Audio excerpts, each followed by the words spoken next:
tenang dulu, udah polisi. Tegak wajib. Betul. Coba. Mbak, Cari adang. Cari adang. Penangkapan seorang residivis kambuhan berlangsung tegang. Saat akan ditangkap, pelaku sempat melawan petugas di kediamannya di kawasan Kalumbuk, Kecamatan Kuranji, Kota Padang.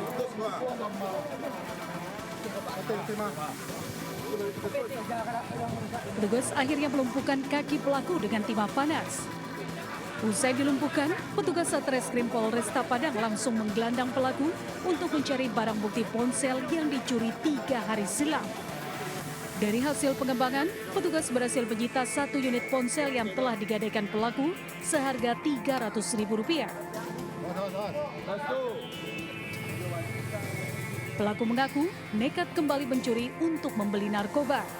Modus yang digunakan pun tergolong klasik, yakni berpura-pura meminjam ponsel korban sebelum akhirnya dibawa kabur.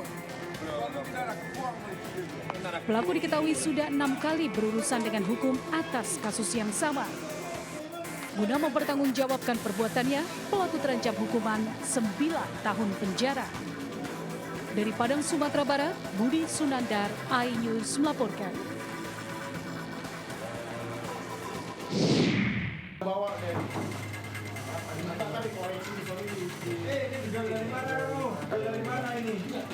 Pria bertato wanita berkutik saat diamankan warga di sebuah pos RW Jalan Taruna Raya, Kemayoran, Jakarta Pusat.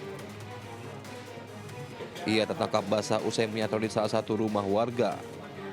Diduga dalam kondisi mabuk, pelaku masuk ke dalam rumah melalui pintu yang tak dikunci dan menggasak sebuah laptop. Pelaku kemudian kabur untuk belakang, namun tertangkap oleh warga. Dari luar itu warga udah masuk rumah, udah ngedor-ngedor, manggil kan. Terus ternyata pas saya bangun, pintu belakang rumah juga udah terbuka, pintu pagar terbuka, udah rame warga. Jadi saya keluar, saya lihat sudah ketangkap nih malingnya nih. Lalu saya ngecek juga di dalam rumah, ternyata barang saya laptop hilang. Takut dihakimi warga, pelaku pun tak henti-hentinya menangis. Pelaku yang merupakan residivis narkoba dan pencurian ini mengaku terpaksa mencuri karena butuh uang untuk menebus kakaknya dari panti rehabilitasi narkoba. Buat nebus sama saya Pak. Apa? Nebus sama saya rehab. Katanya sales, WP, tadi gue ngomong. Ngaku sales. Enggak saya Pak. Ternyata laptopnya di tempat sampah samping. Udah sering kayak gini? Belum Pak, saya baru paham rehab Pak. Apa emang udah kebiasaan? Enggak. Guna mencegah emosi warga yang memuncak, pelaku dibawa petugas ke Polsek Kemayoran dan diproses lebih lanjut. Dari Jakarta, Rani Sanjaya, iNews melaporkan.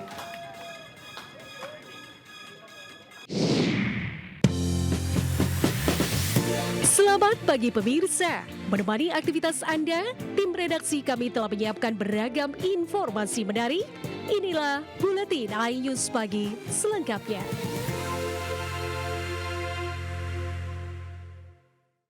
Telepon dan ambulan putih. Aku Elma. Mbak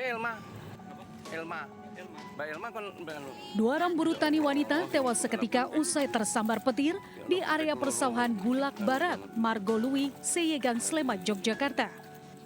Korban yang merupakan warga dusun setempat mengalami luka bakar di tubuhnya, sementara seorang petani wanita lainnya selamat namun pingsan. Peristiwa tragis ini terjadi ketika lokasi kejadian dilanda hujan deras disertai petir bertubi-tubi.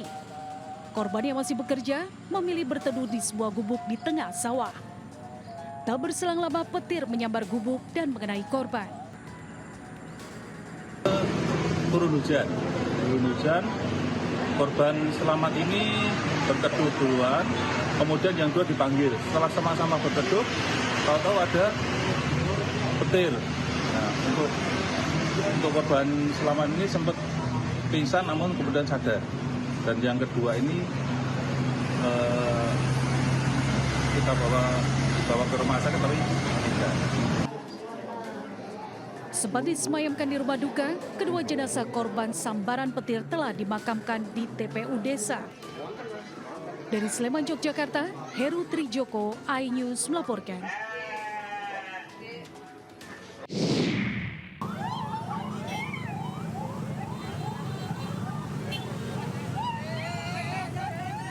Aldi Surya Putra, seorang pelajar sekolah menengah kejuruan, meninggal dunia dalam kecelakaan tunggal saat berangkat ke sekolah mengendarai sepeda motor di Jalan Matraman Raya, Jakarta Timur pada Senin pagi. Peristiwa tersebut terjadi saat arus lalu lintas di lokasi masih relatif lengang. Korban sudah tergeletak di jalan saat keluar dari gang menuju Jalan Matraman Raya. Sejumlah pengendaranya melintas menghentikan laju kendaraan lainnya untuk mencegah kecelakaan susulan. Diduga kondisi jalan yang tidak rata, yakni lubang dan tambalan aspal, menjadi salah satu faktor penyebab kecelakaan di lokasi tersebut. Akibat kejadian tersebut, arus lalu lintas di Jalan Matraman Raya sempat mengalami kepadatan saat petugas melakukan evakuasi korban dari lokasi kejadian. Ikutin pelakabri ring-ringan. Mungkin di situ deh kencang, ingin dari lubang tuh, kena lubang. Yang keseimbangan jatuh langsung, nusuk gini palanya. Dia kencang bawahnya. Jenazah korban kemudian dibawa ke Rumah Sakit Polri Kramat Jati, Jakarta. Kakak korban Aldo mengetahui peristiwa tersebut dari tetangganya. Aldo mengatakan, sehari-hari korban berangkat ke sekolah seorang diri naik sepeda motor karena ingin belajar mandiri. Biasanya kan sebelum dia punya motor kan memang saya yang anterin, cuman kan karena memang katanya dia mau memandiri, yaudah dia beli motor, akhirnya dia sekarang tuh kalau sekolah sendiri bawa motor. Usai menjalani pemeriksaan oleh tim forensik Rumah Sakit Polri Kramat Jati, jenazah korban dibawa ke rumah duka di Jalan Manggarai Utara 2, Jakarta Selatan. Dari Jakarta, Rio Manik dan Rizky Falupi, iNews melaporkan.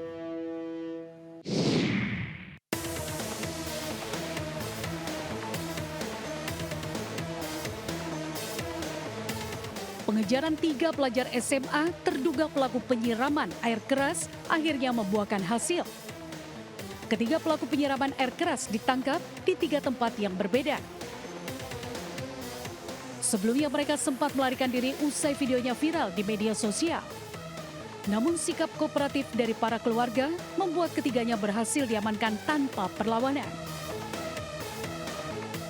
Random ya, jadi ketiga pemuda ini melihat pemuda lain yang menggunakan seragam alma mater sekolah lain, kemudian langsung ingin menyiram saja gitu. Kini ketiga terduga pelaku masih menjalani pemeriksaan dan terancam hukuman 3 tahun penjara. Namun jika korban mengalami luka berat, maka ketiganya terancam hukuman 5 tahun penjara. Dari Jakarta, Rani Sanjaya, iNews melaporkan.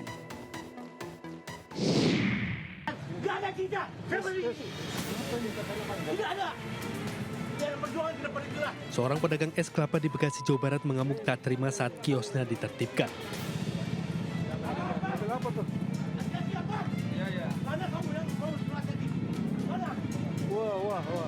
Situasi semakin memanas saat pedagang menodongkan senjata tajam ke petugas, wali kota, Kapolres hingga Dandim. Pedagang ini mengklaim kiosnya berada di tanah miliknya. Usai viral di media sosial, pedagang es kelapa tersebut akhirnya meminta maaf atas kejadian tersebut. Pria bernama Barmizon ini mengaku kilaf dan emosi sesaat.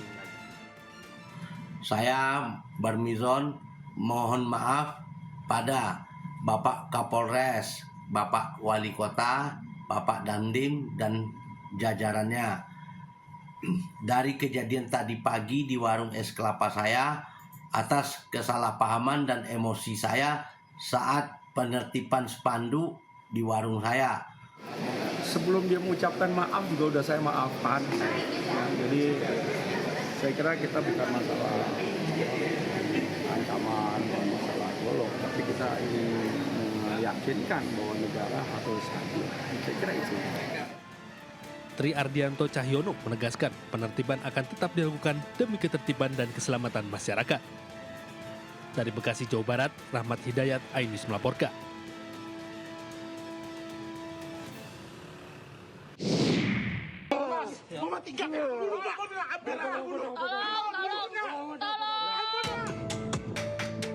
Seorang pria dianiaya setelah menegur tetangganya yang memainkan alat musik drum di Jalan Dahlia 3 Cengkareng.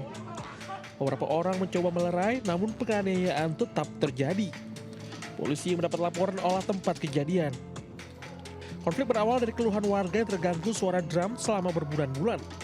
Seruan tersebut sudah disampaikan namun tidak pernah ditanggapi hingga korban mendatangi rumah pelaku. Dari atas mungkin kepala, karena di kepala belakang karena ditendang. Ini ada baru tahu nih mungkin habis ditonjok. Mata juga ada, ini mungkin ada bekas itu. Terus di bagian ini siku kena aspal. Ya, ini juga kena aspal, terseret. Bahwa korban dianiaya dikarenakan menegur terlapor yang diduga sering memainkan alat musik drum di rumahnya yang membuat sebelah mungkin keberisikan. Satreskrim Polres Jakarta Barat masih menyelidiki kasus penganiayaan tersebut. Dari Jakarta, Mitol Gani, iNews melaporkan.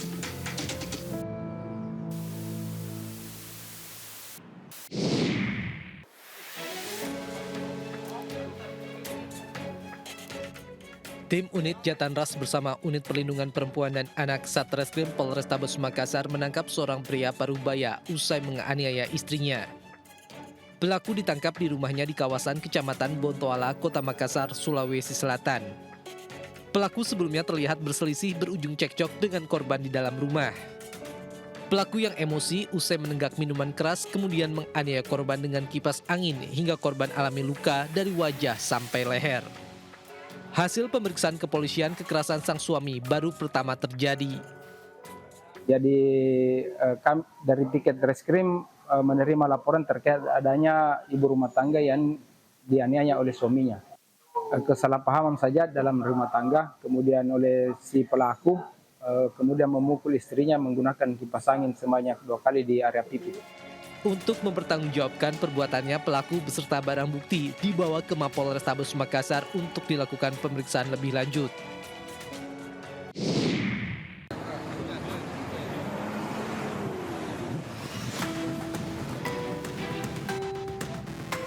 Kurir sabu ditangkap petugas Ditres Narkoba Polda Bali sesaat setelah tiba di Pelabuhan Gilimanuk, Bali.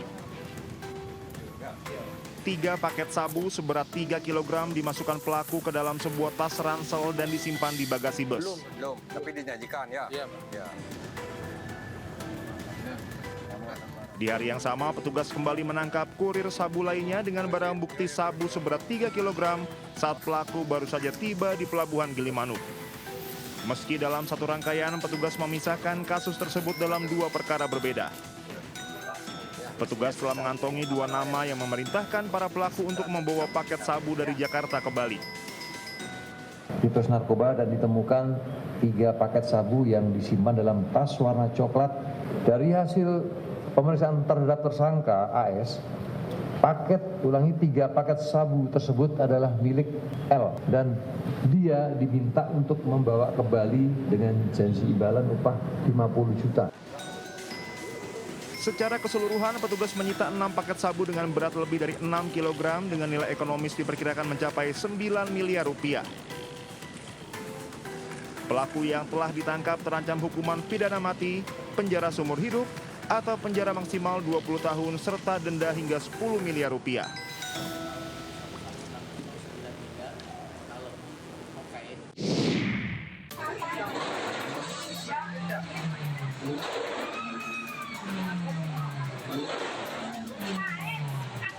Pengemudi mobil SPPG di Kebumen, Jawa Tengah mengamuk dan menabrak pagar sekolah dasar Cilepar.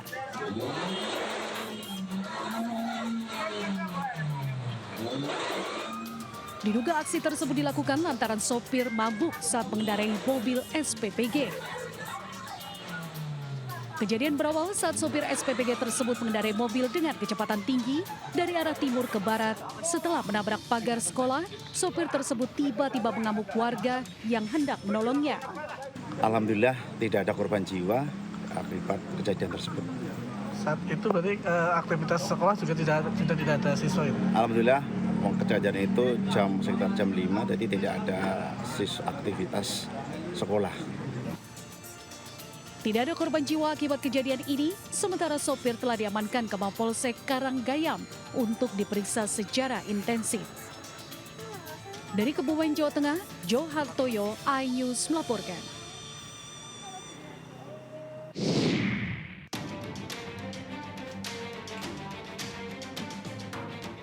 Bangunan kontrakan yang dihuni pedagang cilok di Mamonot Lajung, Udik, Gunung Putri, Bogor, Jawa Barat, hancur usai gas LPG 3 kg yang digunakan memasak bocor dan meledak.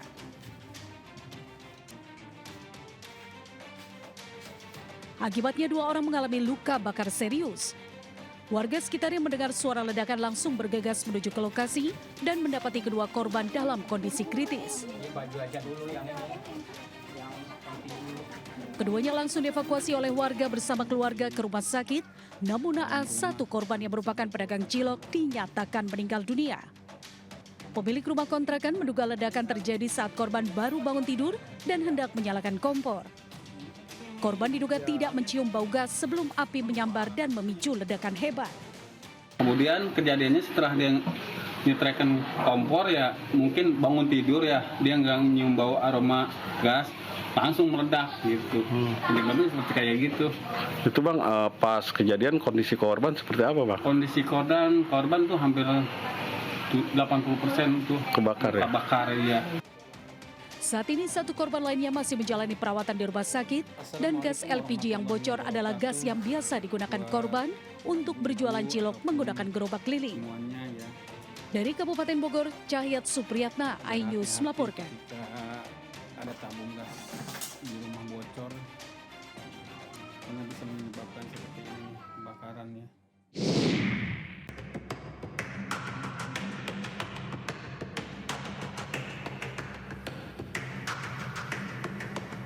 Warga desa Padasari, Kabupaten Tegal, Jawa Tengah terus mengevakuasi harta bendanya pasca bencana tanah bergerak.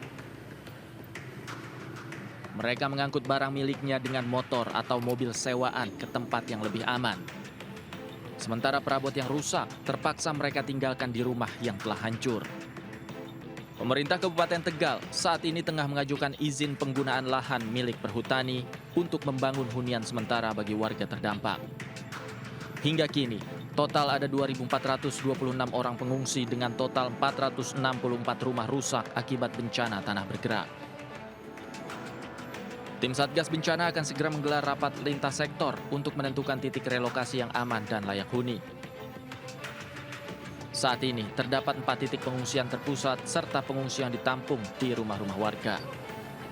Dari Tegal, Jawa Tengah, Yunibar, iNews melaporkan.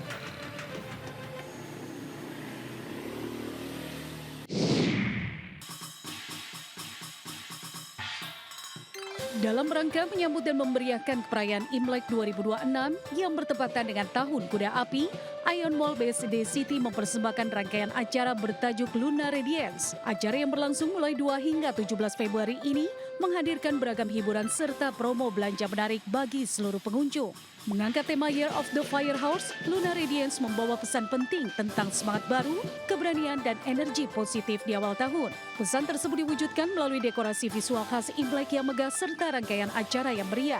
Selain itu, perayaan ini memadukan unsur budaya Tionghoa, mulai dari atraksi barongsai tonggak dan barongsai parade, pertunjukan musik dan tari tradisional, hingga wisata kuliner bertema pecinan. Gimana caranya para pembelanja kami ini berkesan berbelanja di kami. Jadi nggak cuma program event, kami juga mempunyai beberapa program belanja seperti Golden Angpau dan beberapa program lainnya. Kehadiran Lunar Radiance merupakan wujud komitmen Ion Mall BSD City dalam memberikan pengalaman berbelanja yang bermakna melalui perpaduan keindahan budaya dan konsep Tahun Kuda Api yang energetik. Dari Kabupaten Tangerang, Stephen Patinama, Fihir Fauzia, iNews melaporkan.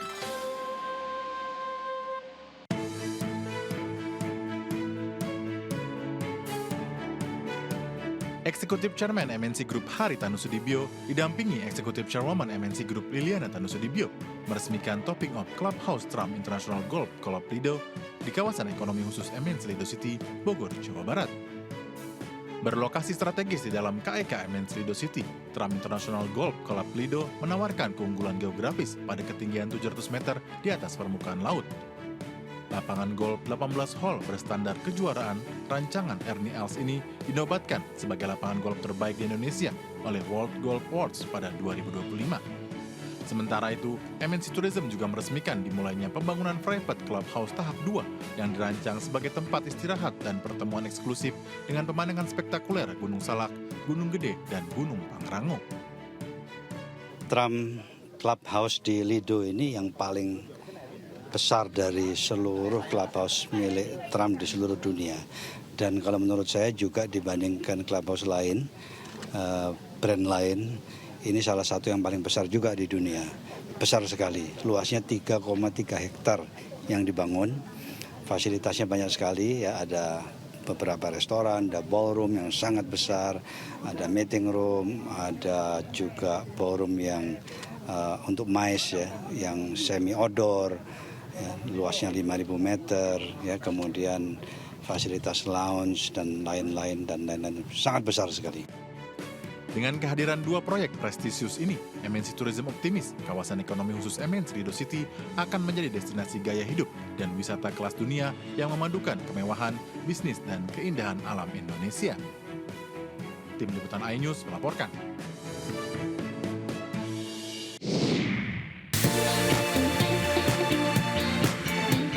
Jangan beranjak dulu pemirsa, Buletin iNews Pagi kembali sesaat lagi.